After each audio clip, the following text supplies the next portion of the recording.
ভাইরে ভাই, এত স্বাদের পাঙ্গাস মাছ রান্না করলাম। আমি কখনোই পাঙ্গাস মাছ খাই না। কিন্তু আজকে যে পাঙ্গাস মাছটা আমি রান্না করলাম, আমি রান্নার সময় কিন্তু লবণটাও দেখি নাই। আমার মেয়ে যখন খাইতেছিল, মেয়ে বলতেছে মাথা খাবে না। তো মাথা খাবে না, মাথা কি করব? তখন মেয়ের পাত্রের থেকে আমি একটু মেয়েরে একটু করার জন্য, যাতে মাথাটা খায়, সেজন্য একটুখানি মাথার থেকে একটু মাছ আমি তুলে খাইলাম। খেয়ে দেখি যে এত মজা! মাশাআল্লাহ! আমি মনে হয় যে এ মানে মিস করছি যে আমি আরো আগে কেন পাঙ্গাস মাছ এইভাবে রান্না করে খাই নাই।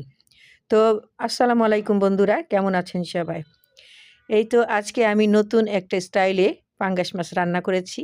পাঙ্গাস মাছটা আমি পেঁয়াজের কালি বা ফুল বলেন সেটা ব্লেন্ড করেছি। পেঁয়াজ ব্লেন্ড করেছি, সাথে দিয়েছি ধনেপাতা আর হচ্ছে টমেটো আর আদা রসুন তো আছেই। তো এই মশলাটা আমি পেস্ট করেছি, করে আমি পেঁয়াজের কালি আর টমেটো তেলে ভেজে এই মশলাটা দিয়ে কষাইয়ে ভালো করে এর মধ্যে পানি দিয়ে তারপরে কিন্তু আমি মাছটা দিয়েছি। তারপরে দিয়েছি আমি আবারও ধনেপাতা। আর বেটে রাখা ধনেপাতা যে দিছি সেজন্যই সম্ভবত বেশি আমার এই তরকারিটা মজা হয়েছে।